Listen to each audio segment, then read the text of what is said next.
Muito boa noite, obrigado pela preferência e simpatia. Estamos a 2 dias de completarmos um ano desde que os chineses anunciaram os primeiros casos da Covid-19. Agora a pandemia à escala mundial. Em Angola, como noutros lugares, provocou estragos de consequências imprevisíveis, causa económica e social, crises nos sistemas de saúde e mesmo falência em setores-chave de economias mais sustentadas.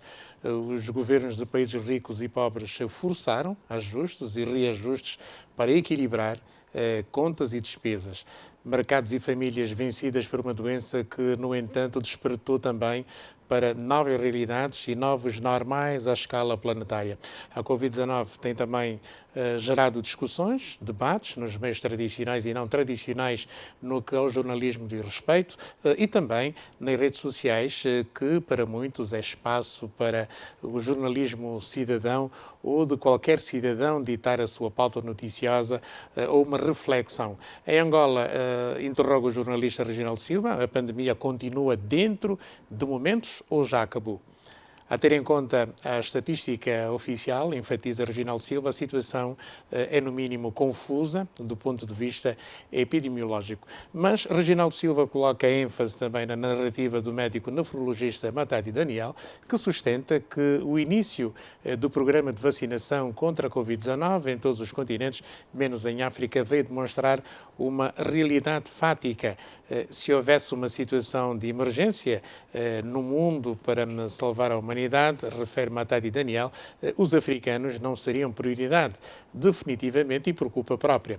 Um continente que só contribui para a riqueza mundial com menos de 2%, onde impera o analfabetismo, a fome, a dilapidação do erário, a corrupção desenfreada e onde, afirma, a hierarquização do saber é uma nulidade. Não deve ser priorizado, pelo que se deve depreender com o início desse programa de vacinação, que, para Matadi Daniel, veio igualmente demonstrar a nulidade da União Africana para as opções estratégicas do continente. Para o caso de Angola, os dados estatísticos apresentados diariamente da Covid-19 também não ajudam para a avaliação do nosso perfil epidemiológico relativamente à pandemia. As variações assimétricas dos dados estatísticos não permitem uma interpretação fiável para aferirmos se estamos em curva epidemiológica ascendente ou descendente, pois, argumenta, tem de se dizer quantos testes realizados diariamente em todo o país e o seu valor tem de ser constante para que, quando apresentados os dados positivos, se saiba o perfil da amostragem. Caso contrário, será uma navegação à vista. Até agora, Matadi Daniel diz não perceber porque é que não há declaração de transmissão comunitária do vírus SARS-CoV-2 em todo o território nacional e qual é verdadeiramente o nosso fator epidemiológico que nos dá o nível de transmissibilidade da doença numa determinada epidemia. Este conceituado nefrologista espera que em 2021 haja mais diálogo, debate e concertação do conhecimento científico, pois entende que não há pensamento único. Matadi Daniel diz que há que hierarquizar o saber como a nossa principal fonte de riqueza.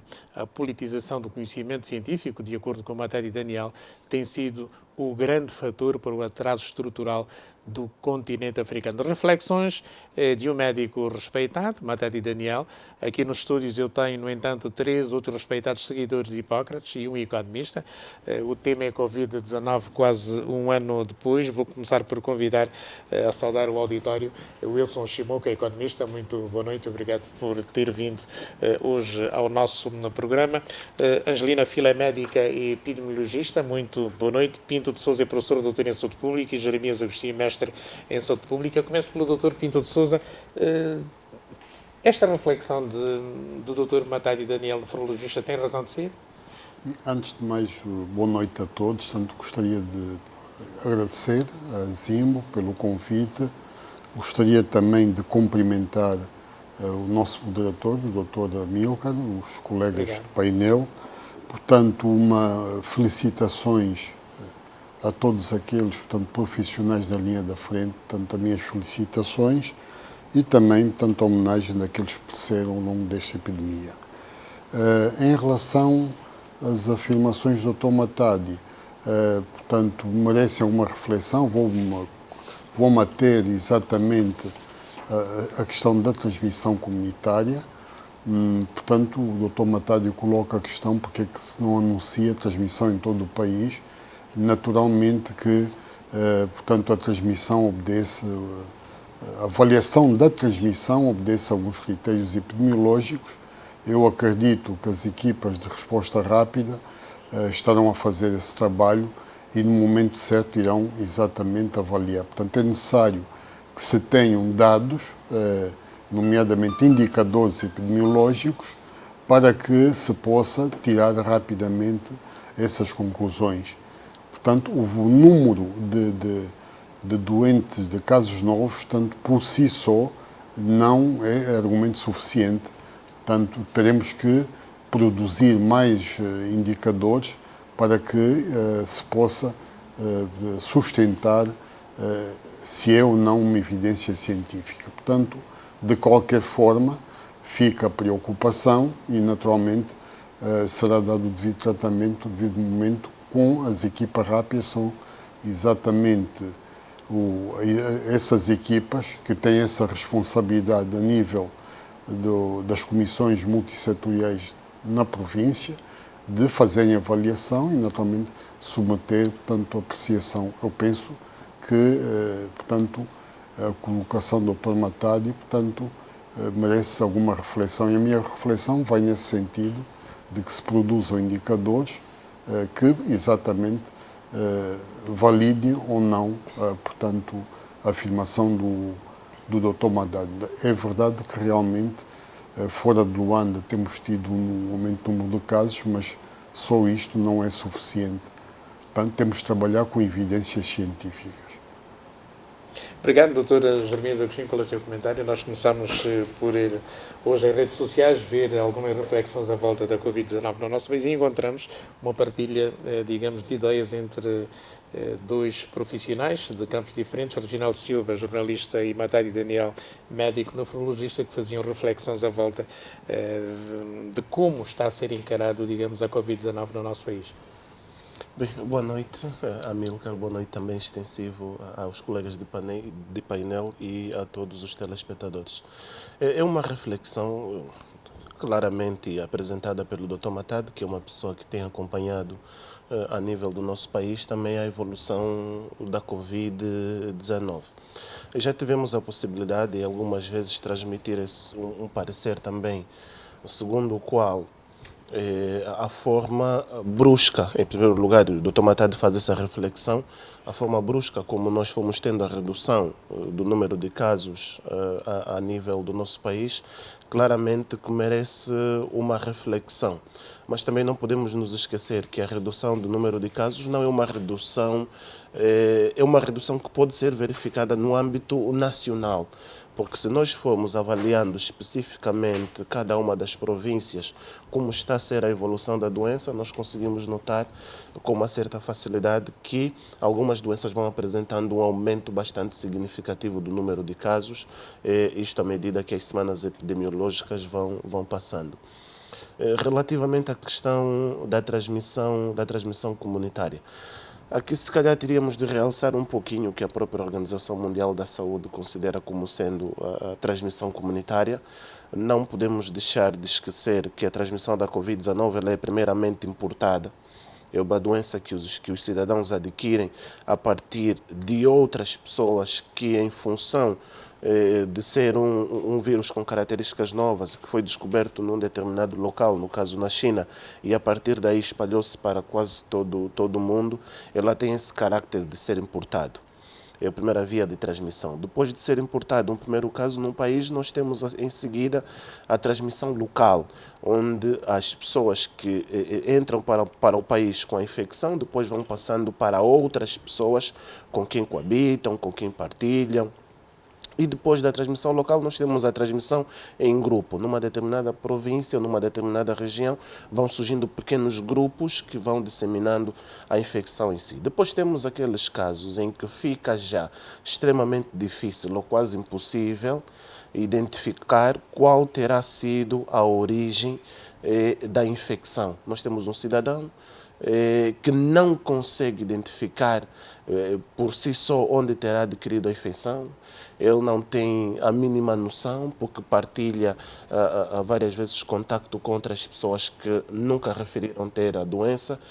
E aqui, se calhar, o facto da OMS deixar uma brecha e dizer que um número elevado de casos de transmissão local pressupõe transmissão comunitária, acaba por levar mais ou menos, penso, o pensamento do Dr. Matade a esta via. Ou seja, nós já temos a nível de muitas províncias casos de transmissão local cujo vínculo é impossível de ser identificado. Nós tivemos no Ambo, temos na Huila, inclusive temos a província de Cabinda, que em algum momento declarou circulação comunitária, mas parece não ter sido levado em consideração esta declaração de circulação comunitária que foi transmitida, inclusive até pelo próprio diretor do Gabinete Provincial de Saúde. E o que é que nós temos hoje? Hoje nós temos muitas províncias com mais de 600 casos, 500 casos. Em função da nossa capacidade, Amilcar, de identificar casos, a nossa capacidade de testar os cidadãos de uma determinada zona, não seria de facto errado e não seria precipitado se as autoridades declarassem circulação comunitária em muitas mais outras províncias que não seja especificamente Luanda. Do ponto de vista de estratégia, muda sempre. A responsabilidade por parte dos cidadãos, o plano de contingência local da mesma província, com certeza, havendo transmissão comunitária, vai mudar. Não havendo transmissão comunitária, as atitudes claramente que são diferentes. O que nós vemos é que não houve, de facto, essa declaração em nenhuma outra província a não ser Luanda. Obrigado, doutora. Angelina Fila é médica e epidemiologista, está aqui pela primeira vez nos estúdios do Debate Livre. Em relação a, digamos, se quisermos, a resposta tem sido rápida para se travar a pandemia, a Covid-19 no nosso país? Ok, muito boa noite. É um dos seus campos de atuação também. Sim, senhora. Muito boa noite, muito obrigada pelo convite. Deixa-me dizer que num primeiro momento a atuação foi rápida, com relação às equipas de resposta, foi rápida. Infelizmente, durante o processo tivemos alguns percalços que fizeram com que não se notasse a rapidez com que as equipas atuavam.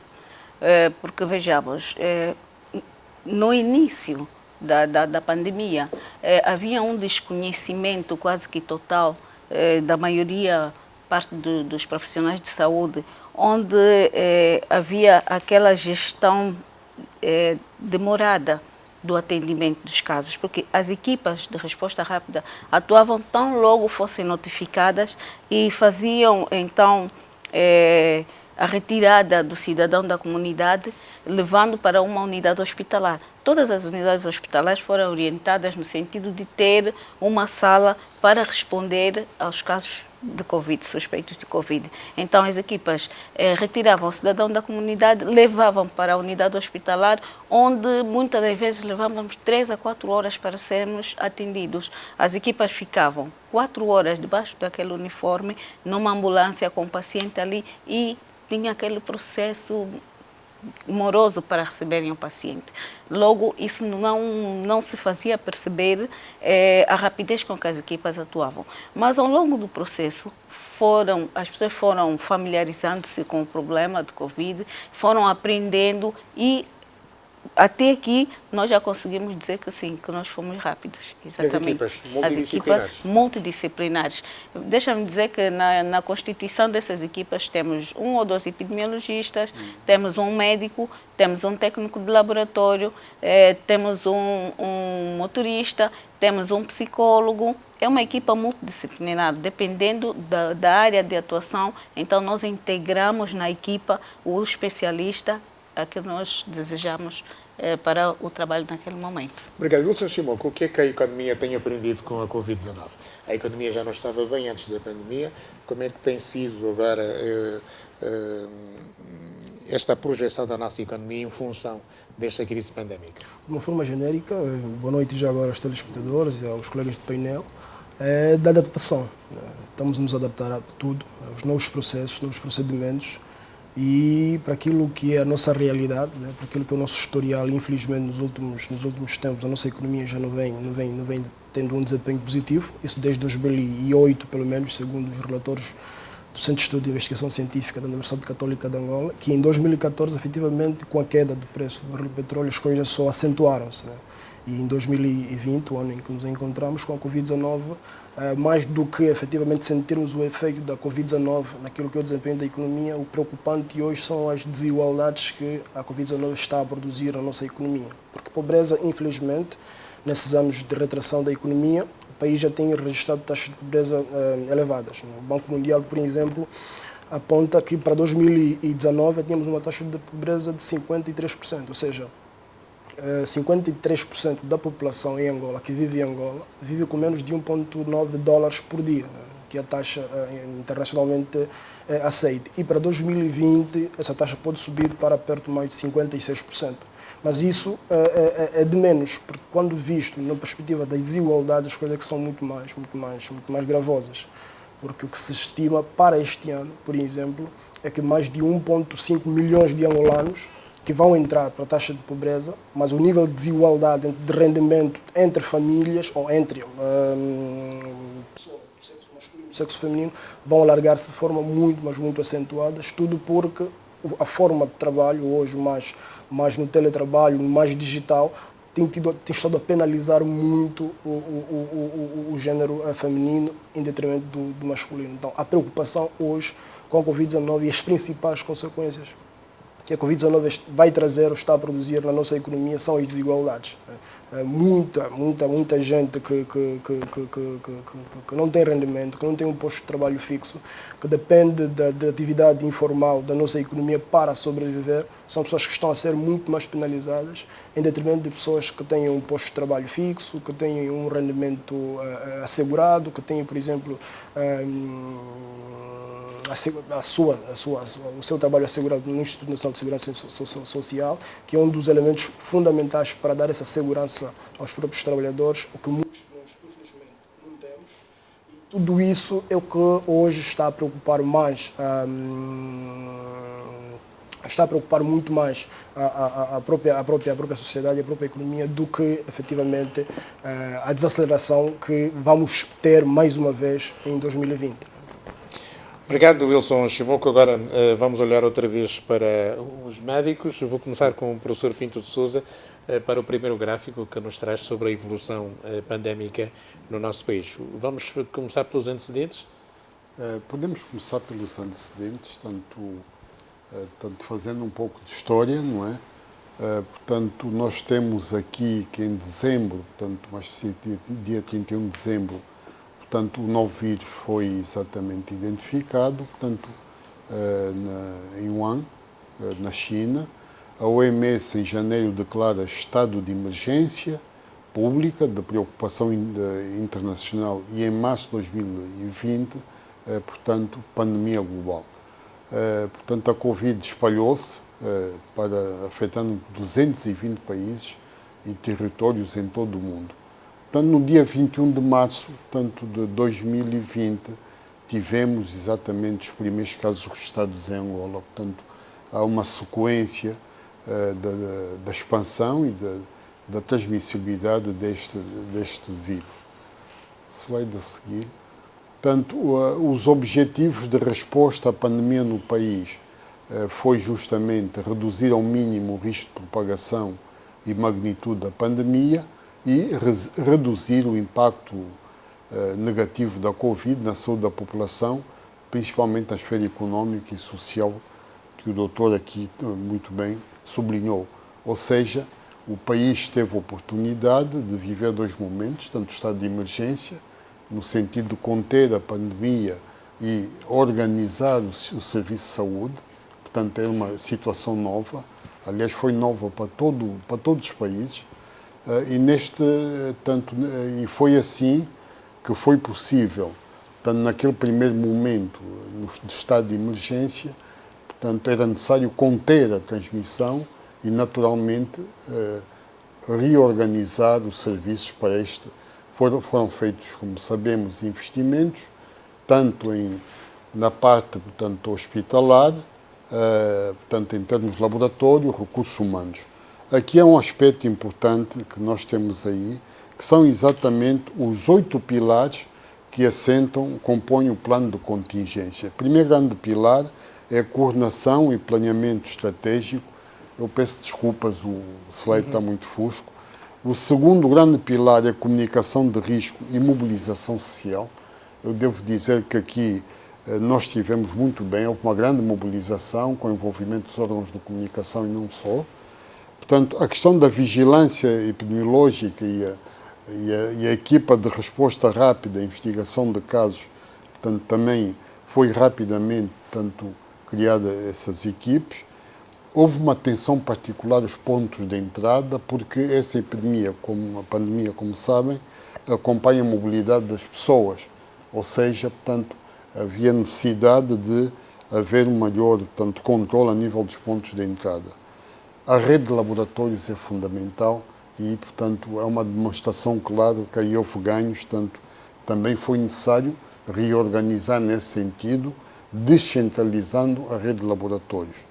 Portanto, a prevenção e o controle, a gestão de casos e depois suporte operacional e logístico. Ou seja, esta pandemia obrigou-nos, naquele período de estado de emergência, reorganizar, portanto, conter a transmissão e também formar essas equipes. A Angola tem experiência no controle de epidemias, e com isto, com esta experiência acumulada ao longo de muitos anos, foi possível, portanto, neste período de emergência, rever as estratégias. Naturalmente estamos perante uma situação que é diferente, que havia no início muitas incertezas, haviam mais incertezas que certezas e, portanto, o foco foi justamente identificar quais eram os grupos de risco. Portanto, os grupos de risco foram identificados, marcados, paragem para transportes coletivos, restaurantes, escolas e igrejas. E reparem que os decretos que saíram têm, portanto, um suporte técnico muito grande, porque são nesses locais onde a gente constatou. Ainda o slide, se faz favor, o slide que estava projetado. Por outro lado, toda esta análise é feita com base em 3 variáveis epidemiológicas incontornáveis. Por um lado, o número de pessoas, ou seja, as pessoas, estão-me a referir não só enquanto variáveis biológicas, mas que se expõem e, portanto, fazem contactos, e aí está o número de exposição. O tempo de exposição também é muito importante para a compreensão dessa epidemia e, naturalmente, o local. Ou seja, tempo, local e pessoas são variáveis muito importantes. Que a doutora Angelina se referia. Exatamente. Sim.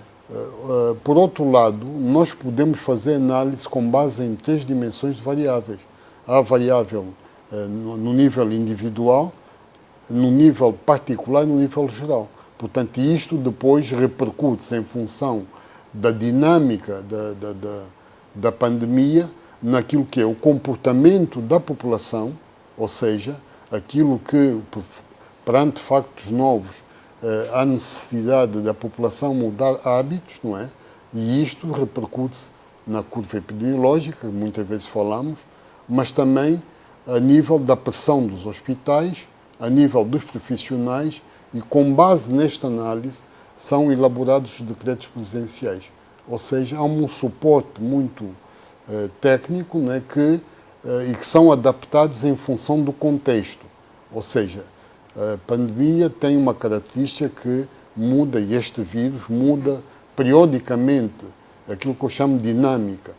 A dinâmica muda e, por isso, nós temos que nos adaptar enquanto técnicos e propor as medidas. Ou seja, nós verificamos que há um período que é habitualmente avaliado, de 15 a 30 dias, mas pode acontecer que o que aconteceu hoje, amanhã haja uma outra dimensão. Ou seja, nós temos que ter aqui análise de 3 curvas. A curva do comportamento, a curva epidemiológica, a curva da gestão de casos e a curva da gestão dos profissionais. Se uma delas estiver a funcionar mal, a repercussão é o congestionamento portanto, é isto que se procurou evitar. E o decreto vai em função disto. Obrigado, professor Pinto de Sousa. Doutor Jeremias, não está muito fácil também apresentar aqui os seus quadros, como tem sido habitual aqui na televisão. De qualquer modo, esta argumentação feita pelo doutor Pinto de Sousa encaixa-se também dentro da dinâmica do setor do Serviço Nacional de Saúde no nosso país. Nós conseguimos, digamos assim, controlar e não fazer descarrilar o nosso Sistema Nacional de Saúde? Sim, de certa forma, sim. E os dados que vêm sendo apresentados mostram claramente isso, que do ponto de vista do controle em si da pandemia a nível do nosso país, nós temos esse controle. Nós tivemos um período que tivemos um número mais elevado de casos, que foi no mês de outubro. Prontos, rapidamente teve de se fazer uma alteração no decreto que vigorava na altura e que trazia as medidas constantes da situação de calamidade, e após a aplicação dessas medidas nós notamos claramente uma redução muito grande do número de casos que se foi identificar. É claro que quando nós fazemos análise desses dados, nós sempre vamos fazendo uma correlação com outros dados que nós temos. E o professor falava, por exemplo, da questão da curva do comportamento das pessoas, como é que as pessoas comportam-se relativamente à Covid-19, e isso tem muita influência no número de casos que vão sendo apresentados e na identificação que se tem destes mesmos casos. Depois nós temos, como por exemplo, outras questões que têm a ver com a logística em si, falando mais especificamente da nossa capacidade de identificar esses casos, e a forma que tem sido mais usada para identificar os casos a nível do nosso país tem sido mediante a realização de teste, porque temos essa vantagem também de cerca de 80%, já estivemos entre 92%, já tivemos 92% de casos a nível do nosso país serem casos assintomáticos e que eram maioritariamente identificados porque eram contacto de um outro caso positivo que havia sido identificado. Os dados atuais mostram uma redução do número de casos, pelo menos os dados preliminares do mês de dezembro já mostram que dezembro teve também um número inferior de casos relativamente ao mês de novembro. Então, pode-se falar que se vai tendo o controlo da Covid a nível do nosso país, sem sombra de dúvida. Obrigado. Vamos agora olhar para os primeiros slides da doutora Angelina. Experiências das equipas de respostas rápidas. Podemos olhar para este quadro em relação à Covid-19? Com certeza. Falar da experiência das equipas de resposta rápida, neste momento que vamos completar um ano, falamos com muito prazer, porque foi um trabalho árduo até aqui. Podemos verificar esta fotografia que está do nosso lado direito, onde temos os técnicos para tentarem atravessar este lago para fazer a investigação a um caso suspeito que foi notificado a partir do CISP. E então as equipas tiveram muita dificuldade para poder chegar muitas vezes a fazer a investigação dos casos, porque no decorrer do processo foram encontrando alguns precalços que fizeram com que muitas das vezes fosse um desafio tremendo. Para chegar muitos era a primeira experiência, né? Trabalho de campo. Sim. Para muitos, primeira experiência, porque temos nas equipas voluntários, médicos voluntários que terminaram agora as suas formações e foram integrados às equipas de resposta. Então, para eles está sendo um desafio muito grande e um aprendizado inclusive. Então, vamos falar um pouquinho... Queria que a doutora começasse pelos desafios. Exatamente. Pronto, então, está a ser um desafio muito grande para estes profissionais de saúde que agora ingressam neste momento, que mesmo estando ainda fora do sistema, mas voluntarizaram-se no sentido de dar o seu apoio para a integração das equipas e poder assim darmos a resposta ao Covid. Durante o processo tivemos muitos desafios. um dos desafios maiores que eu considero é o facto de nós termos tido equipas que foram até ao alto mar, ao offshore, e tentar escalar aquelas torres do offshore foi um dos desafios maiores que nós encontramos durante o processo. Mas, felizmente, nós conseguimos chegar até o offshore, conseguimos fazer a investigação dos casos e dar resposta a estes casos que tinham sido notificados na altura em offshore. Mas quais são as atribuições das equipas de respostas rápidas? Ok, perfeito. As equipas de resposta rápida têm a atribuição de fazer a investigação dos casos suspeitos de Covid, têm a atribuição de formar todas as outras equipes a nível nacional, têm a atribuição de fazer a ligação entre os casos no domicílio e as unidades hospitalares, tem também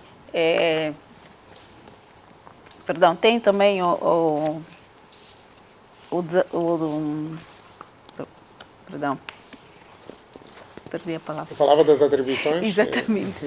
A atribuição tem também a atribuição para além da formação, de fazer seguimento ao domicílio a todos os casos suspeitos que forem notificados. Dr. Wilson, neste momento de crise pandémica, estamos a ver o titular do Poder Executivo a procurar, digamos, apoios internos e externos para refinanciar, se quisermos, a economia. Neste momento, o trabalho que está a ser feito pelo Executivo, no sentido de reanimar a economia angolana em tempo de Covid, é mais adequada? É mais adequada e não temos tantas não há opções. Outra saída. Não há grandes, a diversificação, não há grandes alterações, não há grandes opções. O que está a ser feito é o que tem de ser feito. Né? Poderia sempre, claramente, melhorar uma ou outra coisa, mas para aquilo que é a maior necessidade atualmente do governo e da economia, que é financiamento, precisamos financiar a atividade produtiva, precisamos financiar as empresas, precisamos que haja mais crédito, precisamos que as pessoas voltem a trabalhar, precisamos que se consiga produzir em quantidade suficiente para atender as necessidades internas e possivelmente depois exportarmos, e tudo isso carece de financiamento. E é isso que hoje nós, infelizmente, não temos. O principal fonte de financiamento da nossa economia ainda continua a ser o petróleo, o preço do petróleo continua ainda baixo para aquilo que são as nossas necessidades sem tanta. Dr. Wilson, peço desculpas, vamos fazer aqui uma pequena interrupção na sua narrativa, porque o microfone, como se diz na gíria, deu o berro, e vamos ver se é um problema de pilhas ou se é, digamos, aqui algum mau contacto. Vamos aproveitar para fazermos aqui um curto intervalo. Estamos em estúdio com os nossos médicos especialistas e o economista Wilson Chibouco. Estamos aqui a fazer uma avaliação da Covid-19 no nosso país, impacto e consequências no tecido social e económico, e também sobre o seu comportamento. Você que está numa sociedade como a nossa, viu o Dr. Pinto de Sousa sublinhar que 220 países afetados, os primeiros casos no nosso país aconteceram em março, depois já de a OMS ter declarado, digamos, a doença uma pandemia à escala mundial, e com os primeiros casos a serem registados ou denunciados pelas autoridades chinesas no dia 31 de dezembro. É já depois de amanhã que vamos celebrar o primeiro aniversário desta tragédia de graves consequências para a economia, para a nossa vida social, para a vida do cidadão angolano, quer tenha ou não emprego. É um curto intervalo e já voltamos.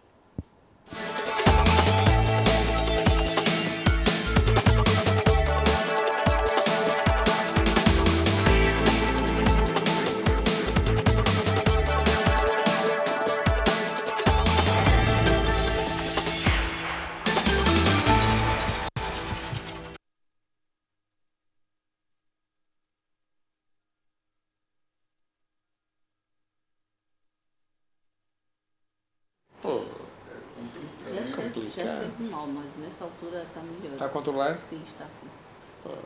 Está porque eles produziram espécie de uma vacina, mas não é exatamente uma vacina que eles produziram. Foi para a população para os hospitais. Agora está produzindo. Deixa eu pôr na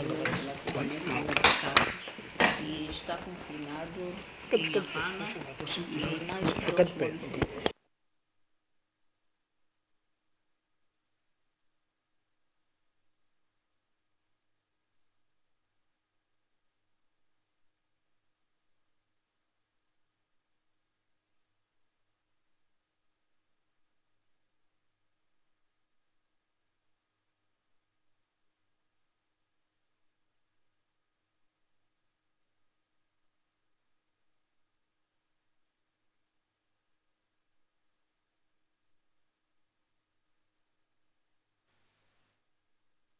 Sousa. Eu Ok. tinha mais, acho Ficaram que- estes três. Está bem. Doutora Angelina, pode expor? Ok, situação epidemiológica, ok. Pronto, exato, a Câmara atrapalha, slides. mas Não, não incomoda. Dá para ver. Isto aqui de cima, chega aqui, nem sequer aparece. não, esta Câmara. Perfeito. Ok, portanto, objetivos. Depois, orientações técnicas, metodológicas e normativas para a resposta. E depois, estabelecimento das equipas de resposta e a sua constituição.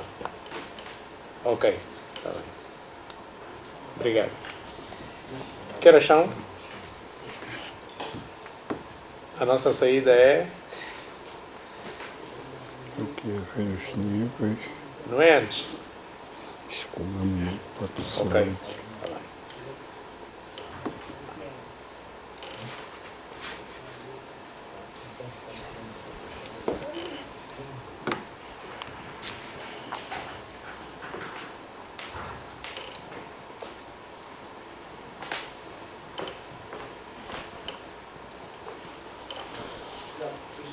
Doutor, Começar? Doutor, chegou. são Deixa eu ver. 271 equipas de resposta rápida. não? Agora sim, funciona? Eu nem estou a ver onde é que está o microfone. Agora ele está aqui. Agora Ele está está, onde? está na gravata. Agora está na gravata. Estamos agora.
Debate livre um ano depois, quase, da Covid-19, entre nós e pelo mundo.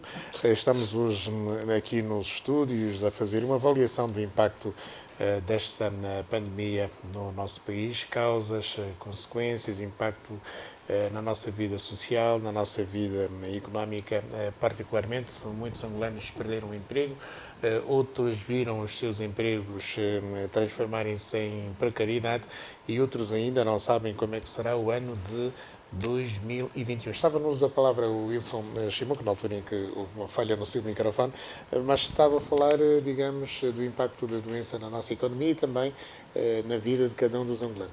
Perfeitamente. Como ia dizendo, o nosso maior problema hoje, na nossa economia, é a falta de financiamento. Não? Precisamos de financiamentos robustos, com dimensão suficiente para alavancar a economia.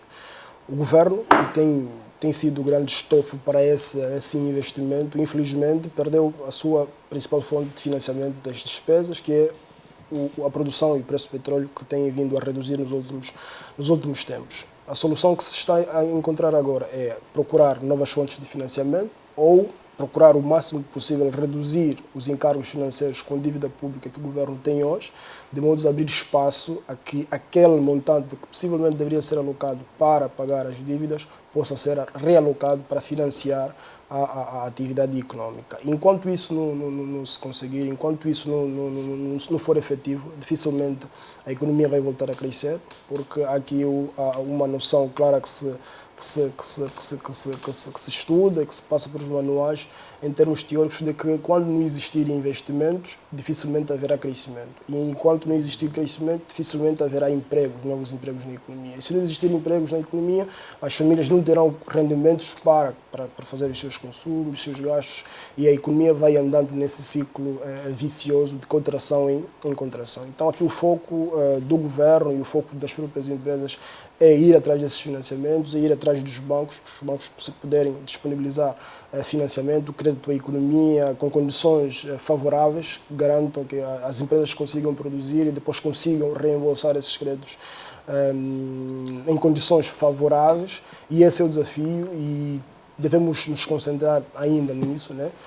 Porque se nós conseguirmos mobilizar financiamentos internos e externos, conseguirmos alocar esses financiamentos a empresas certas, aos setores certos, há a possibilidade da economia nos próximos tempos, não obstante, claramente, 2020 ser um ano para esquecer, podermos voltar a pensar numa taxa de crescimento já nos próximos anos. Isso é fundamental porque, pelo contrário, nós não vamos conseguir criar mais empregos, não vamos conseguir garantir que as famílias consigam ter o que comer. Sendo certo que em 2021 o crescimento será nulo. A perspectiva do governo é esta, mas tanto o Banco Mundial quanto o FMI dizem que não. Vamos crescer até 3,2% em 2021, segundo as perspectivas dessas duas instituições, é que tem uma razão de ser, porque o que o governo, em princípio, está a prever é que a produção petrolífera vai estar muito aquém daquilo que essas duas instituições estão a prever, porque neste ano, para conter a queda do preço do petróleo, a Organização de Países Produtores de Petróleo, a OPEP, impôs cotas de produção para cada um desses países, que, em princípio, para o próximo ano, essas cotas vão ser ajustadas para cima, o que vai dar a possibilidade ao país, Angola, no nosso caso também, podermos produzir um pouco mais. Não é esse o entendimento, há esse desentendimento entre as organizações, o Banco Mundial e o FMI e o Governo, em termos de níveis de produção do setor petrolífero, não no setor não petrolífero, as três instituições, o Governo, o Banco Mundial e o FMI dizem que há de crescer, mas o não petrolífero que há essa contradição. Então, há sim essa possibilidade da parte do Governo de que haverá um crescimento nulo, mas essas duas instituições internacionais apontam que para o ano poderemos voltar a crescer. Obrigado, Dr. Pinto Sousa. Vamos voltar então aos nossos gráficos. Creio que temos ainda mais três para observar em relação à Covid-19 no nosso país, depois de termos visto os países afetados, o começo do número de casos no nosso país, foi a 21 de março que surgiram os primeiros casos. Vamos olhar agora para a situação, portanto, já neste mês de dezembro. Exato. Estamos a chegar ao final do ano. Portanto, se repararem neste gráfico, chama-se a atenção o número de casos, portanto, 17.240, óbitos, nós tínhamos 300. O que chama a atenção, o indicador, nós monitorizamos a epidemia com base em indicadores e técnicas de modelagem matemática. Portanto, há indicadores epidemiológicos, há indicadores demográficos e há indicadores, portanto, técnicas de modelagem. A taxa é universal, é universal, portanto, não se pode acompanhar uma epidemia sem esse indicador. Chama atenção aqui para a taxa de letalidade, que é 2,3, portanto, a 27, e isto vai permitir, naturalmente, gerir a epidemia, portanto, a probabilidade do indivíduo, portanto, do indivíduo doente vir a morrer. Mas não é só este indicador.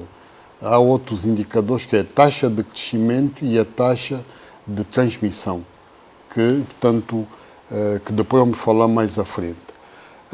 O outro aspecto importante aqui que se quer chamar a atenção são os grupos etários mais afetados.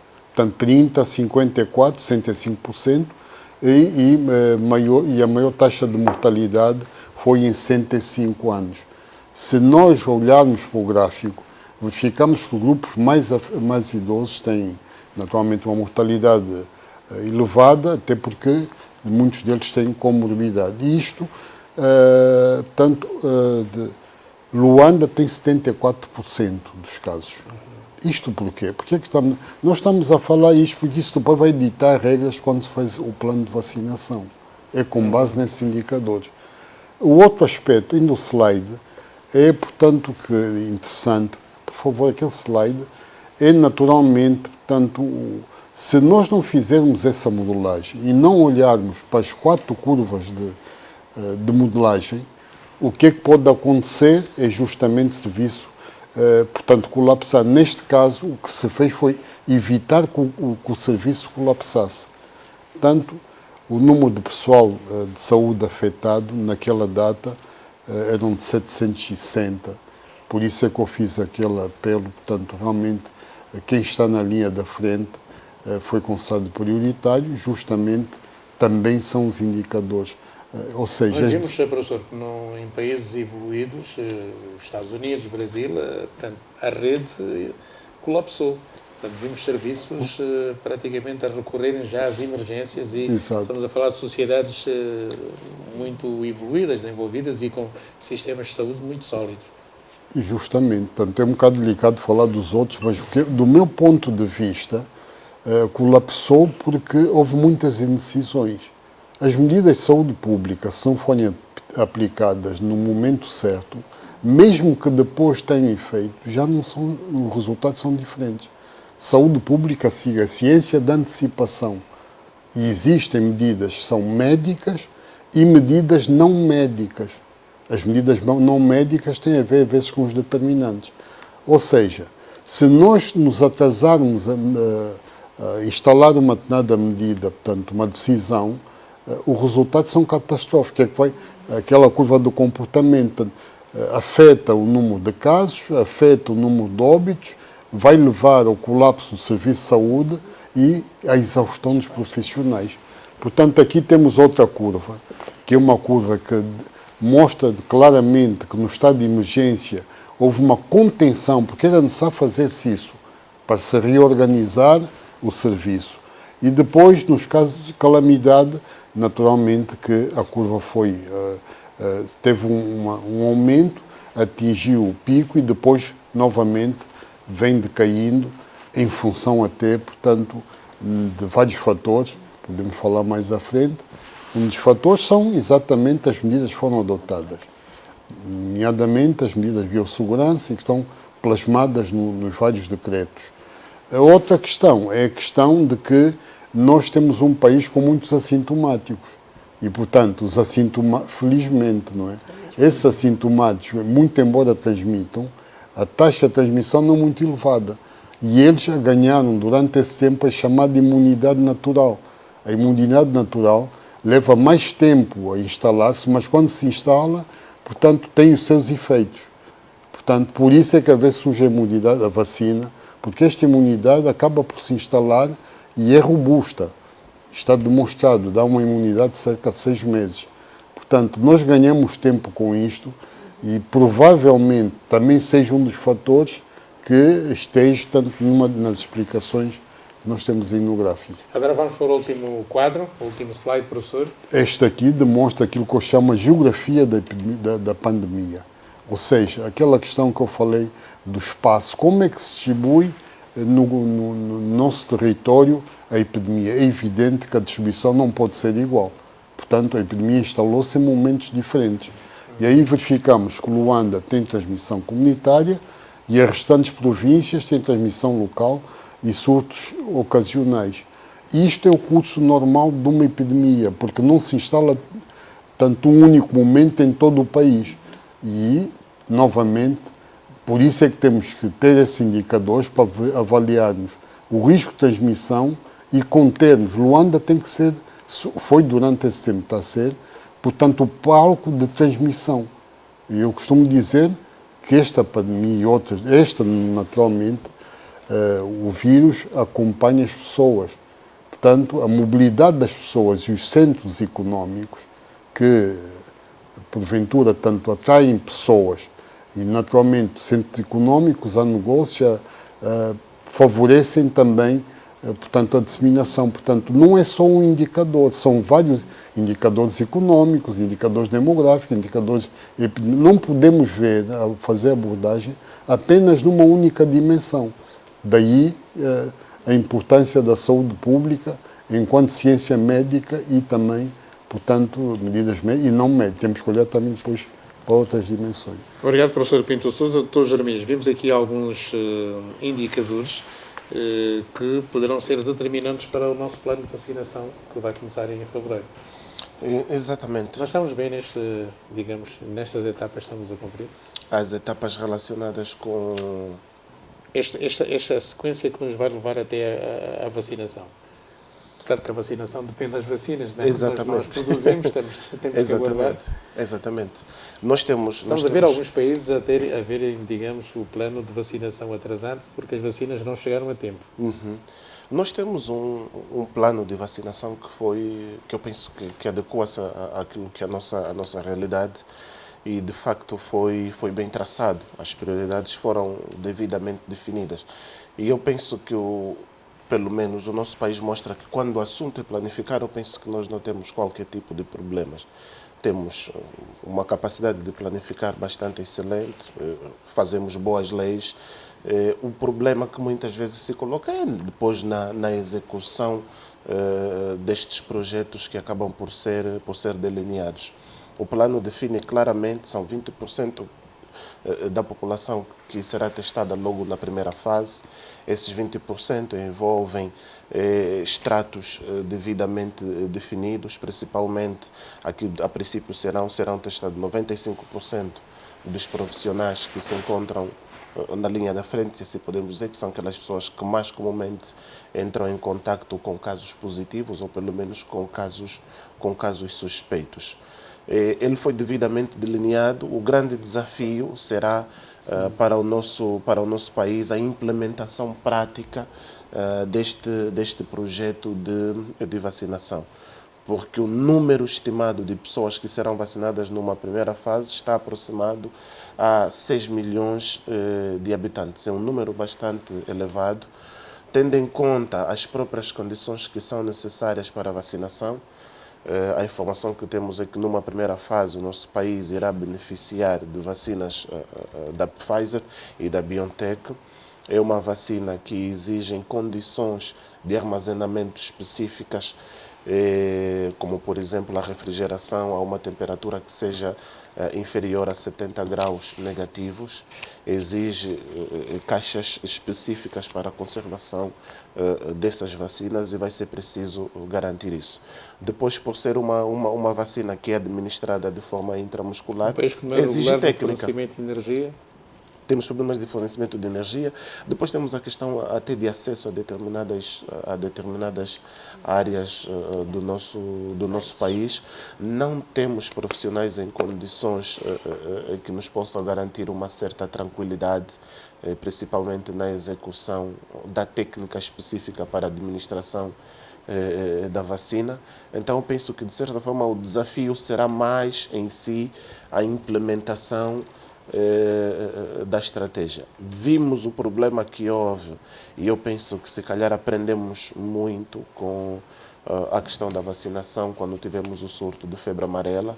Foi um grande desafio, uma vacina que também deveria ser conservada em condições específicas. Muitas pessoas, alguns até profissionais de saúde faziam questão de sempre retirar alguma quantidade da vacina que existia para uma população específica, levavam para casa, vacinavam nos domicílios, no estado de conservação que não era o adequado, e nessas condições não se garante o efeito da vacina como tal. Mas pronto, foi bom ver, a senhora Ministra da Saúde referiu que estão a cautelar todas as condições, que o mês de janeiro será o mês utilizado para se aperfeiçoar toda a parte de implementação prática, a aquisição de meios para a conservação da vacina. Se assim ser, poderemos ter alguns constrangimentos, mas não aqueles que não possam ser superados. Obrigado, doutora Angelina. Vamos agora olhar para os slides também para que possamos perceber o trabalho que está a ser desenvolvido e a avaliação que foi feita em relação à situação epidemiológica do nosso país. Começamos por este slide, por este gráfico, cuja fonte é a Direção Nacional de Saúde Pública, Exatamente. com data valor de ontem.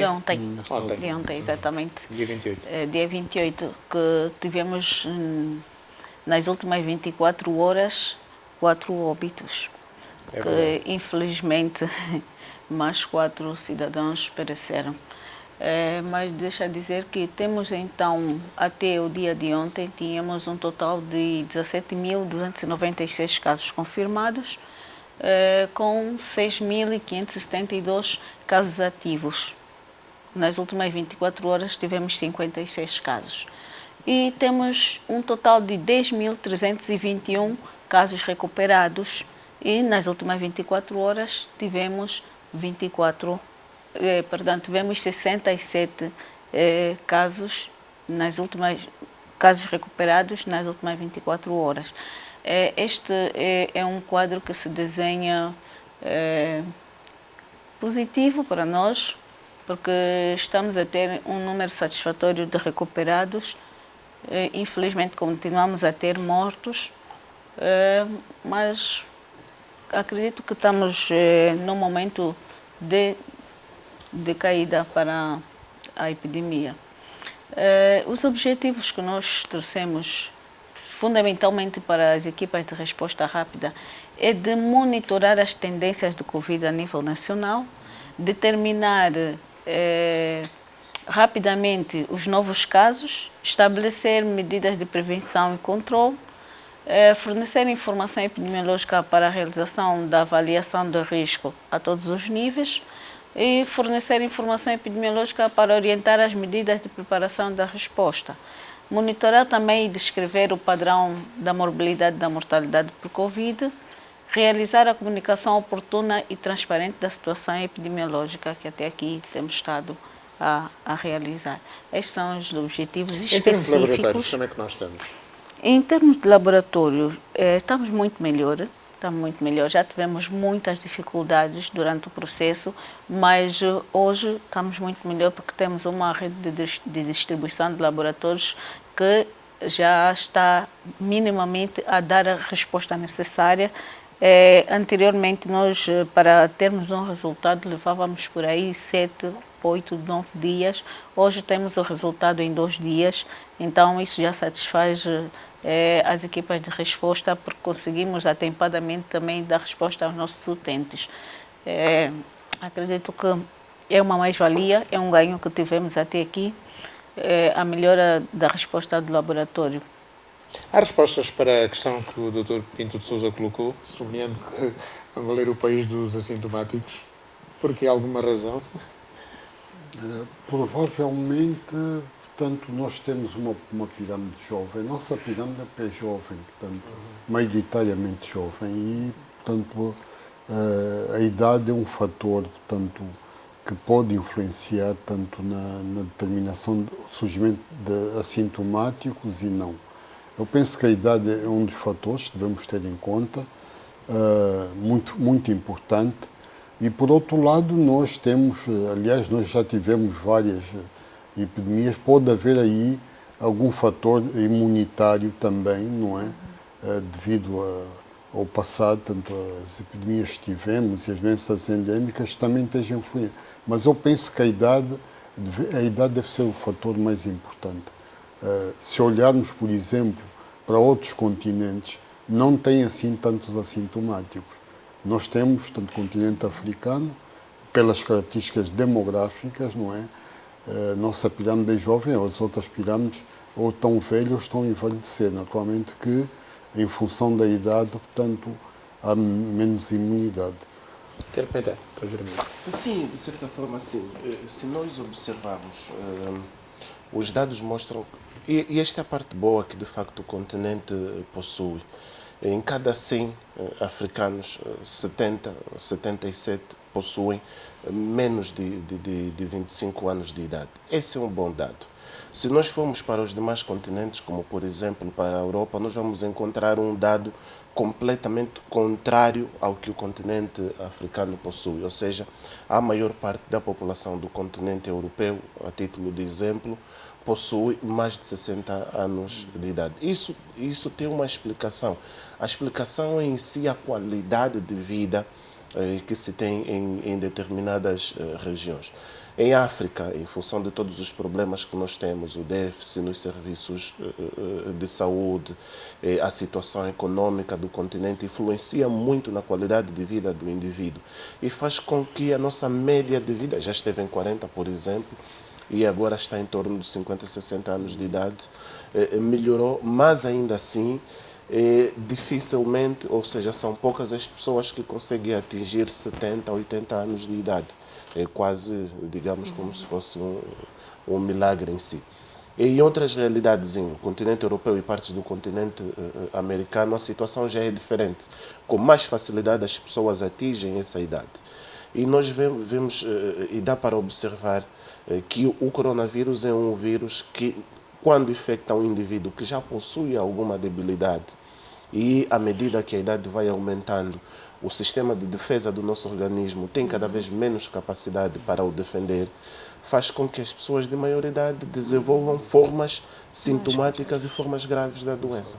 Isto diferencia. Por isso é que nós vemos um comportamento diferente da doença na Europa, na América, e um comportamento diferente da doença a nível de África.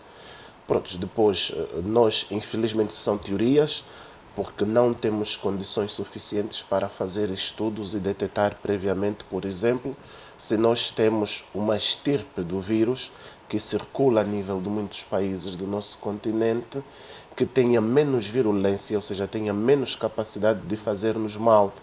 Já os países mais desenvolvidos, como alguns do continente europeu, da América, e por isso é que nós vemos a África do Sul. A África do Sul conseguiu identificar uma nova estirpe que está a causar uma infecção, parece que 70% mais do que a anterior. É por causa das capacidades. A África do Sul é praticamente um país à parte, quer seja da SADC ou como dos demais países do continente.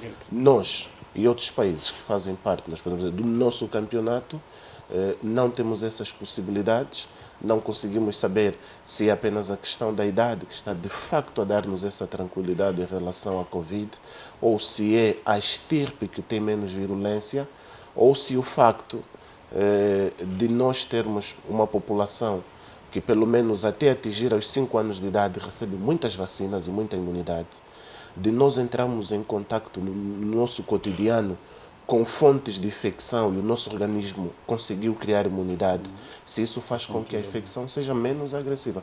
Não temos capacidade para fazer esse tipo de estudo, infelizmente. Obrigado. A mesma questão para a doutora Angelina, não respondeu quando perguntei. Foi ultrapassada pelo doutor Pinto de Sousa. Sim. Na realidade, eu ia consolidar, porque são realmente vários fatores que nós temos que estudar, temos que avaliar. Se tivéssemos a oportunidade de fazer essa avaliação e saber que estirpe que nós temos neste momento, e avaliar também se, na realidade, esta que temos é de menor virulência, seria ótimo. Aí poderíamos, sim senhora, falar com prontidão, com exatidão, na realidade, o que está a ocorrer. Mas eu penso que vamos nos ater ao fator idade e a imunidade por ser jovem. Eu penso que vamos nos ater a isso, porque não temos a oportunidade de mais estudo e aprofundar mais. Eu penso particularmente que esse dado, essa variável deveria ser muito melhor aprofundada, porque vai ser fundamental tanto para o plano de vacinação para 2021, quanto para aquilo que serão depois os efeitos econômicos que esse plano de vacinação vai ter para a economia. Porque se efetivamente existe aqui a possibilidade da nossa faixa etária, o facto de termos muito mais jovens, isso está a facilitar o processo de propagação, da retenção da propagação da própria Covid-19, quer isso dizer que muitas das medidas que os decretos vinham a ser executados até o momento têm estado a penalizar desnecessariamente a economia. Digo isso porque se virmos, por exemplo, que até pelo menos perto de 90% da população que trabalha na economia informal é jovem, e essa população jovem é obrigada a ficar até pelo menos 3 dias na semana, não ter de trabalhar porque tem de cumprir o decreto, E estamos a falar que são jovens que, em termos médios, segundo dados do PNUD, ganham até 24 mil kwanzas mês. Portanto, ficar 3 dias em casa, estamos a falar que estas pessoas perdem, em média, até 10 mil kwanzas no mês. Ficam com apenas 14 mil kwanzas por mês. E isto é de facto difícil, é complexo. Retira muita capacidade de compra das famílias, reduz a capacidade das pessoas poderem fazer as suas vidas de forma normal, pensando que estamos a reter a propagação da Covid-19, mas realmente não é assim. Eu penso que para o próximo ano, no plano de vacinação, que já pelo facto de começarmos em fevereiro, já tem impactos aqui diretos na economia, que são perto mais, se virmos que o ano tem 12 meses e nós começarmos em fevereiro, isso já são menos 2 meses no ano, temos mais 10 meses, se possivelmente o governo levantar aqui as restrições e o pessoal todo voltar a trabalhar a 100% depois de fevereiro a março, possivelmente as coisas podem vir a atenuar. Então penso que seria bom que os nossos especialistas na matéria irem a fundo, procurar identificar efetivamente se há temos essa vantagem e trazer essa variável para os próximos decretos que virem a ser postos em prática. Na realidade, o que estamos aqui a fazer referência são suposições, porque nós não aprofundamos nada, não estudamos nada. Estamos a tirar ilações do que estamos a vivenciar com relação à imunidade e à idade. Estamos a fazer essa relação, mas não podemos falar em concreto, não podemos provar nada porque não estudamos. E esse é o meu desafio. Né? Essas conjecturas, essas hipóteses podem muito bem ser avaliadas em loco, né? Fazer-se um estudo efetivo e chegar-se a conclusões muito mais fiáveis. Né? Penso que é esse o desafio. Bastante. Eu penso que o dado que o doutor tem é um dado extremamente importante. E eu penso que esta nossa fraca capacidade de dar resposta a questões como a que o doutor coloca aí muito bem, é que complica, de certa forma, até a resposta que os países dão à Covid-19. Porque nós vemos a evolução da pandemia a nível do nosso continente a ter comportamentos completamente diferentes. E nós, se fazermos uma análise, o doutor tem toda a razão ao dizer isso, os países mais afetados a nível do nosso continente, são países que, do ponto de vista social e do ponto de vista econômico, não têm uma identidade tão africana como os demais países. Ou seja, os países da África Central e os países da região subsaariana, excluindo a África do Sul, são menos afetados. E são os países, do ponto de vista de condições sociais e econômicas, são os países que mais debilidade apresentam. Os países que apresentam mais desenvolvimento do ponto de vista econômico e que têm até um estilo de vida que nos faz pensar no estilo de vida ocidental, são os mais afetados. Podemos dar exemplo, falamos da própria África do Sul, que é um dos países mais afetados. Depois nós temos os países do norte do continente. Estamos a falar como, por exemplo, do Egito, da Argélia, que são países, em função da sua proximidade, por exemplo, com o continente europeu, possuem um estilo de vida muito semelhante ao dos países europeus, até do ponto de vista de desenvolvimento. Eu já tive a possibilidade de estar num desses países, onde os próprios cidadãos muitas vezes negam-se em considerar-se africanos. Eles não se consideram africanos. Quando dirigiam-se para nós, angolanos, diziam: vocês vêm de África? Mas eu dizia: não, mas estamos todos em África. É por causa dessas condições. Se de facto nós tivéssemos resposta à questão que o doutor coloca, teríamos, se calhar, uma hipótese aqui de fazer desenvolver a nossa economia em tempo de pandemia. Porque se a nossa população é 70% jovem e, de facto, conseguíssemos provar que a juventude é assintomática no que concerne à Covid-19, eu, por exemplo, não teria necessidade de fazer com que a economia informal funcionasse só 3 dias, mesmo a nível do nosso país, que é executada maioritariamente por jovens, na casa de 17, 18, 19 anos, deixá-los no desemprego, a passarem más condições. Porque teríamos a certeza que eles poderiam infectar-se em algum momento, mas seria como uma gripe comum que nós temos. Mas não tendo resposta a essas situações, por questões financeiras que nós não temos, por meios que nós não temos, cometemos, podemos dizer, tomamos atitudes no princípio da pandemia idênticas aos países desenvolvidos. Quando a Europa diz, fecha tudo, todo mundo em casa, porque são idosos, nós também dizemos, todo mundo em casa, mas somos todos jovens. Né? Então, eu acho que esse é um desafio muito bom. E aqui, por exemplo, o diretor ia falando agora da nova estirpe. A nova estirpe da Covid-19. Nós não temos condições, por exemplo, para fazer um sequenciamento genético e saber se nós já temos. Encerramos, por exemplo, as nossas fronteiras. Se tivéssemos essas condições, poderíamos saber que ela já está aqui conosco, não está a causar tantos danos e manteríamos as nossas fronteiras sempre abertas. Então, são essas dificuldades. Não, fizemos bem. Não tendo condições, temos que jogar pelo seguro. Eu gostaria de manifestar. Nós temos que ponderar bem. Portanto, perante incertezas, nós temos que jogar nas evidências. As evidências são claras em relação a isso. Portanto, por isso é que eu disse no início, nós temos muitas incertezas e poucas certezas. Portanto, as questões que se verificaram em outros países têm a ver mesmo com a característica das incertezas que existem. Se olharmos para o plano de vacinação é em três etapas. Portanto, começa com as pessoas de maior risco, ou seja, na primeira fase são pessoas com mais de 40 anos, pessoas com elevado risco de exposição e depois temos a segunda etapa em que entra a população de 20 a 39 anos, vendedoras, e finalmente na terceira etapa crianças, jovens. Até nisto o plano teve cuidado, justamente por causa não só das questões demográficas, mas outras, e que dão, portanto, tudo isto é sequencial e que vem dar suporte técnico à decisão que foi tomada. Portanto, nós em saúde pública e em epidemiologia não podemos ficar em águas de incerteza. Por isso é que, perante tantas incertezas, alguns já atrasaram-se a estabelecer medidas.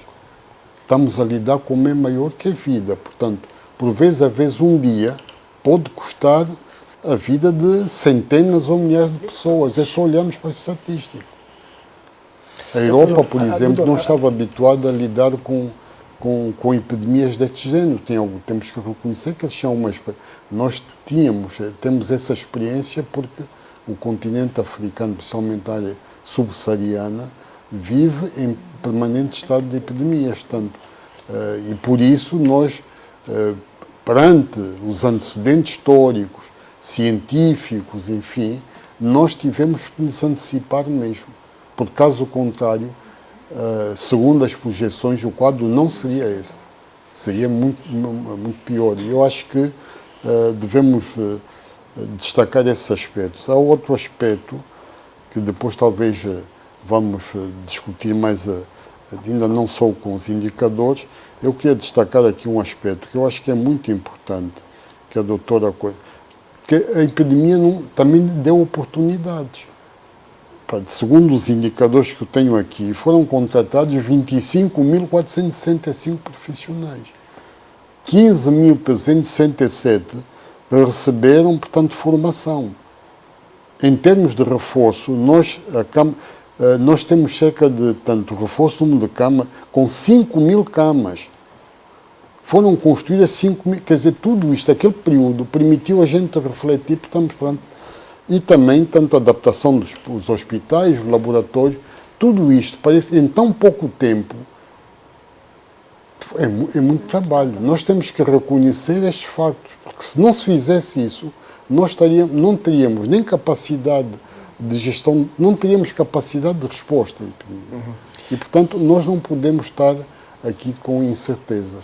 Claro, vamos fazer mais um intervalo. Quando voltarmos, vou colocar em cima da mesa uma questão que está a ser levantada por um reputado médico que pede para não ser identificado, portanto, uma figura respeitada da nossa área de medicina. Ele diz que o país investiu e tem uma capacidade de testagem diária dos 7 laboratórios públicos, 3 em Luanda, um em Cabinda, um no IJ e um na Luanda Norte e outro ainda na Huila, de cerca de 10.000 testes dia, e a rede privada de cerca de 3.500 a 5.000 testes dia, e hoje em toda Angola foram realizados 666 testes com 8% de positividade, 54 casos, alguma coisa, segundo ele, não vai bem, e interroga-se como é que temos uma capacidade instalada de processamento de cerca de 15 mil amostras dia e só fazemos perto de 4,3% das nossas capacidades. É óbvio, diz ele, que perde-se toda a capacidade de discussão do nosso perfil epidemiológico, porque, sublinha, tendo como base o índice de positividade de 8%, e se maximizássemos a nossa capacidade de testagem, os números de casos positivos diários seriam de perto de 1.200 casos e não 54 casos, ou seja, 4,8%, como referido hoje. Assim sendo, fica difícil, segundo ele, discutir o que quer que seja por manifesta falta de rigor científico dos dados que são apresentados. Portanto, é uma reflexão do médico, conhecido, reputado, que pede para não ser identificado, mas que eu gostaria de partilhar esta reflexão com os nossos convidados. Então, mais um curto intervalo, já voltamos. Estamos aqui hoje a avaliar causas, consequências do impacto da Covid-19 no nosso tecido socioeconómico, com os nossos três médicos, professor Dr. Pinto de Sousa, mestra Jeremias Agostinho, a mestra Angelina Fila e também o economista Wilson Chimoque. É um curto intervalo e nós já voltamos.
estamos de volta ao nosso debate livre sobre a Covid-19 no nosso país. Eu vou começar pelo Dr. Pinto de Sousa em relação à reflexão do médico que pede para não ser identificado.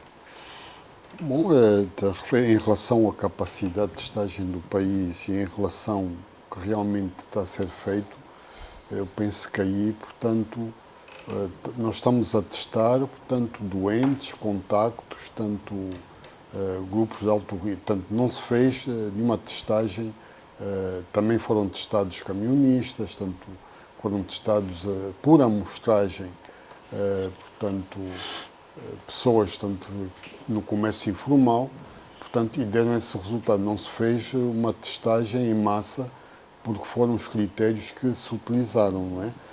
E também temos que ver que essa testagem, portanto, tem muito a ver com o número de casos e de contactos. Portanto, se nós ampliássemos se tivéssemos mais casos e mais contactos, também os números não são.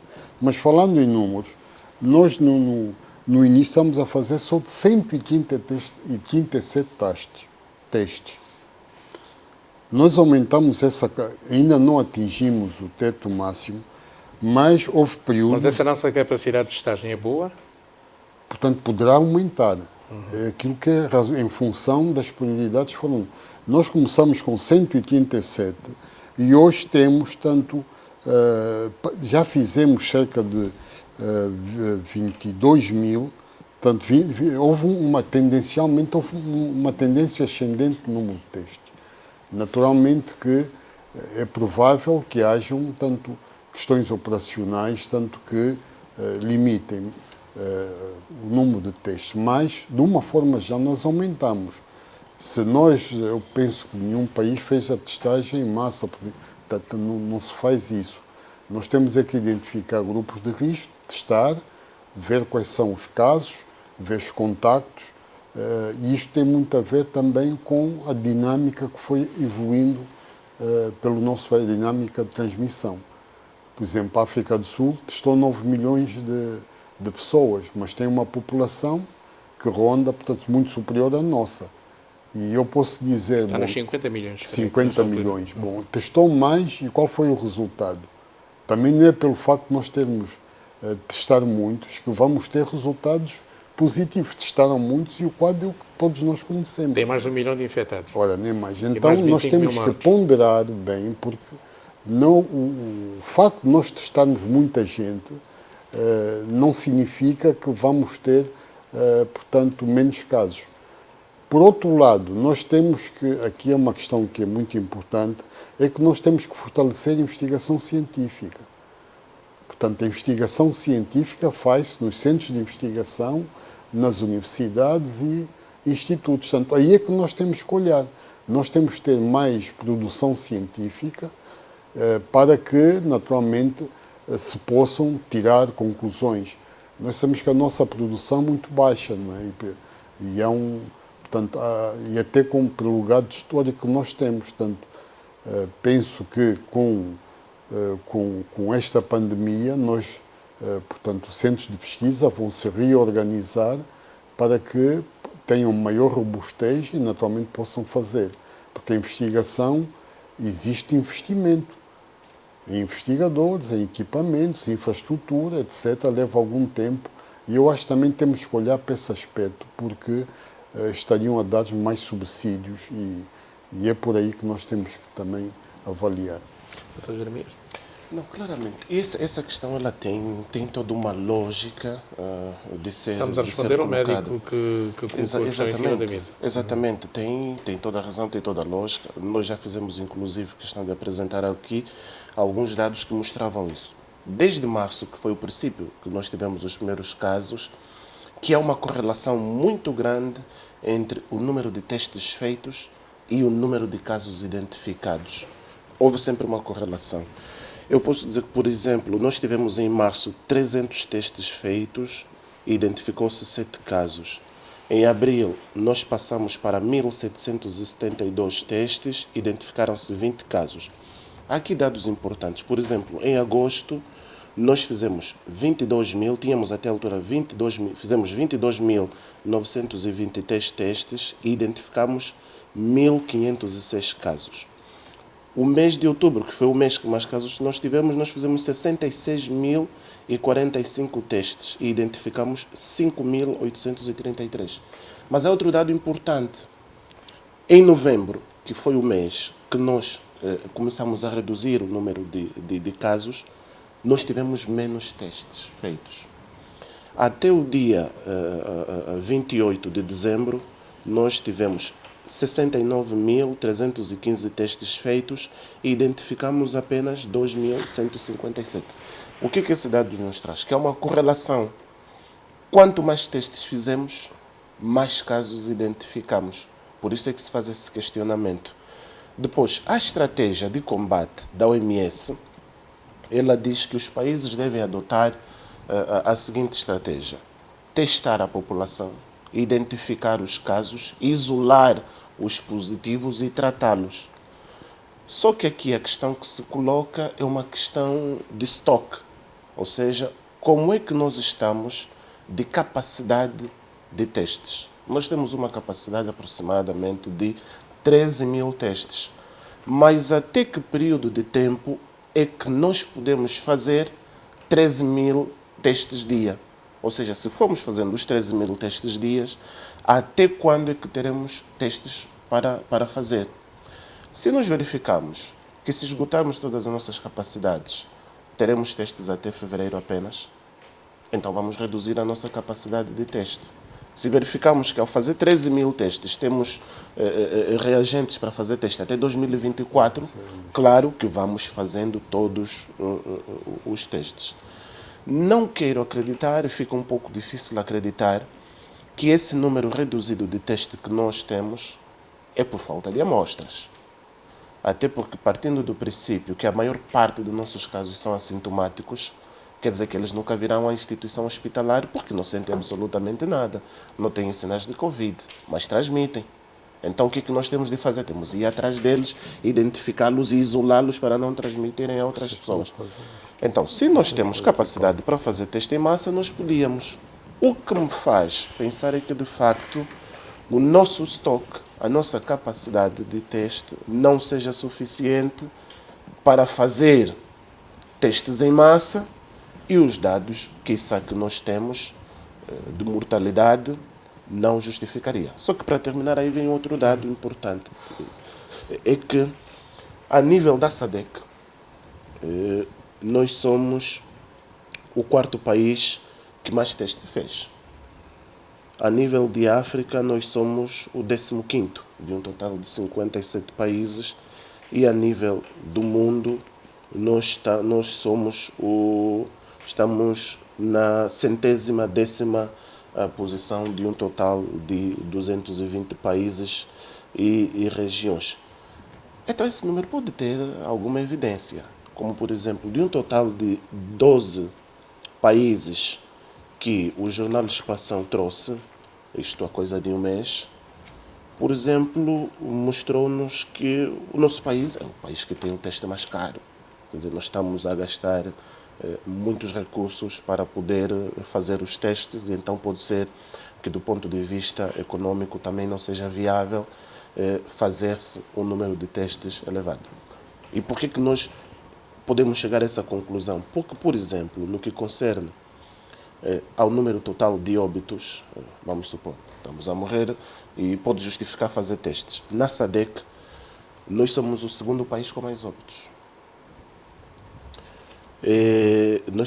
Somos o terceiro país. É o terceiro país. Primeiro está a África do Sul, a República Democrática do Congo e depois está a Angola. Em África somos o 13º país e no mundo somos o 99º país com mais óbitos. O número de casos, só rapidinho. Em 220. Em 220. Por exemplo, o número de casos. A nível da SADC, nós somos o 6º país com mais casos, depois da África do Sul, a Namíbia, a Zâmbia, Moçambique e Madagascar. Em África somos o 20º país e no mundo somos o 111º país. Então podemos pensar, justificaria fazermos testes em massa com esses números? Justifica. Então qual seria o motivo para não fazermos? Ou a situação econômica que não possibilita fazer isso, ou a quantidade de estoque que não nos permite fazer isso. Porque epidemiologicamente justifica e quem envia a mensagem tem razão. Exato. Vou dar menos tempo depois ao Dr. Jeremias, porque falou muito mais tempo. Vamos agora partir para um curto intervalo para cumprirmos com os nossos propósitos comerciais e obrigações comerciais. Já voltamos daqui a bocadinho em um curto intervalo.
Rapidamente, nesta parte final, vou a doutora Angelina. O doutor Jeremias Agostinho colocou aqui em cima da mesa algumas questões que penso que devem merecer resposta da doutora Angelina, em relação à nossa capacidade para testar. Ok. Gostaria simplesmente de acrescer aos comentários do doutor, fazer referência que neste momento nós estamos com aproximadamente 8 ou 9 pontos de entrada terrestre, onde temos equipas de resposta rápida nesse momento a procederem à testagem dos camionistas e pessoal que sai e que entra de Luanda e para fora, de fora para Luanda. Então, estava a dizer que neste momento acreditamos que o facto de termos estes resultados de menor capacidade em relação a todo o suporte que nós temos para poder fazer, depende de muitos fatores. Na realidade, depende de muitos fatores, mas o fator principal, se calhar, que nós podemos aqui analisar é o facto de que a parte dos indivíduos são assintomáticos. E nós temos, como equipa de resposta rápida, temos recebido notificação e fizemos investigação e testamos todos os contactos ao redor dos casos. Fora disso, fica um pouco difícil nós fazermos grande número de colheita em massa para dar resposta, se calhar, à pergunta do doutor.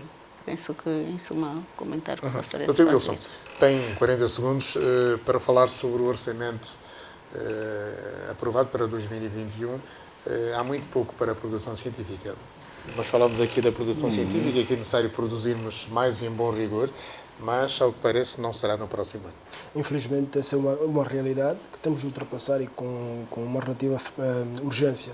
Enquanto não formos autónomos também nessa perspectiva, em termos de produção científica, em termos de estudo e avaliação daquilo que são as nossas condições, daquilo que são as nossas próprias capacidades, e isso não só na perspectiva de saúde, no campo de saúde, mas de uma forma genérica mesmo, para que possamos nos perceber melhor, dificilmente as medidas económicas, medidas sociais, medidas políticas que têm sido adotadas serão efetivas, né?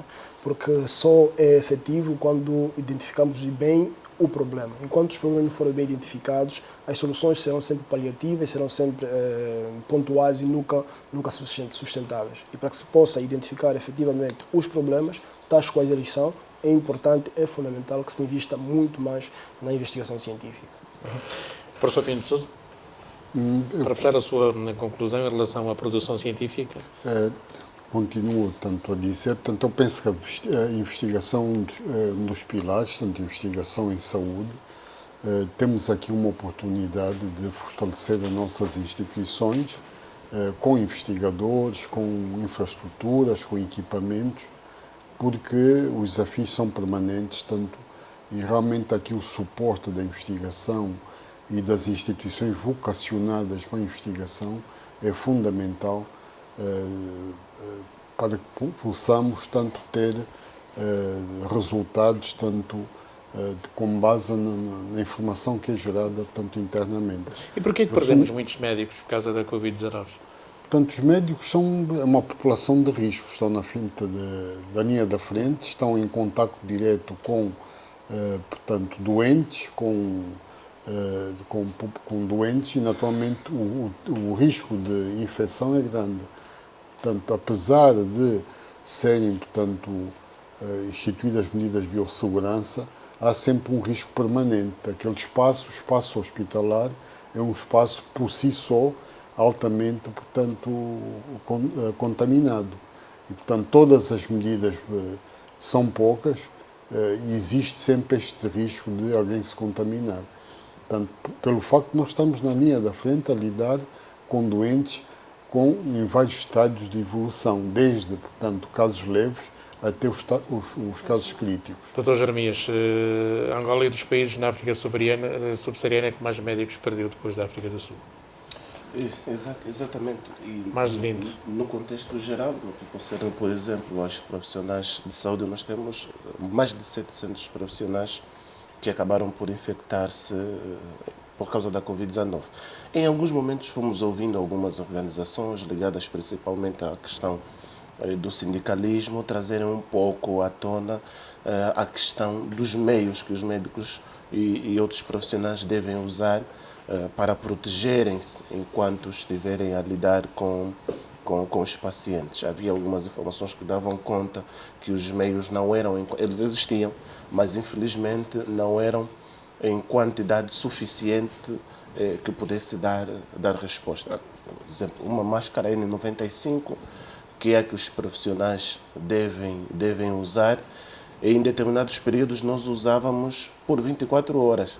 Foi preocupante ouvir, de facto, a comitiva de chineses que esteve cá no país a ajudar-nos nessa questão do combate à Covid-19, referir que ela tinha que ser usada em menos de 4 horas. Quer dizer, às vezes a falta desses meios faz com que os profissionais infectem-se e, ao infectarem-se, como boa parte deles fazem parte do grupo de risco, acabaram por perder a vida. Dr. Jeremias e Dr. Pinto de Sousa são comentadores residentes, têm lugar cativo aqui na TV Zima. A doutora Angelina veio pela primeira vez. Vou terminar consigo. Perdemos muitos médicos. Perdeu companheiros nesta luta? Na realidade, sim. Perdemos, sim. Infelizmente, nós somos o que demos cara, que estamos na linha da frente, o que temos atuação direta com o paciente. Muitas das vezes, o simples facto de nós, em determinado momento, prestar solidariedade ao nosso utente, já é um fator preponderante para nós nos infectarmos. Então, muitos de nós acabamos infectados no nosso lidar, no nosso dia a dia, na nossa solidariedade, nos nossos atos, sem contar com os equipamentos de biossegurança. Doutor Simão, venha mais vezes à TV Zima. Muito obrigado pelo convite. Pois bem, nós ficamos por aqui. Foi o último debate livre deste ano. Amanhã, dia 30, vamos recordar figuras que estiveram connosco, figuras dos mais diversos campos de atividade que partiram. Algumas dessas figuras partiram vítimas da Covid e vamos prestar homenagem amanhã também a muitos médicos, médicas em particular, que perderam a vida para nos salvar. Então, debate livre fica por aqui. Vou agradecer a presença da doutora Angelina, doutor Wilson, doutor Pinto de Sousa, doutora Jeremias. Vamos voltar a ver-nos em janeiro. Boas saídas e boas venturas para todos os angolanos de Cabinda Cunene, do Mar ao Leste e não só. E muita saúde para enfrentarmos 2021. Não vai ser um ano fácil, porque a economia, as previsões assim o dizem, mas vamos estar aqui na linha da frente, na primeira linha, para que a TV Zimbo possa chegar até onde você esteja. Então, muito boa noite e obrigado pela sua simpatia e audiência. Feliz Natal e que venha 2021. Boa noite.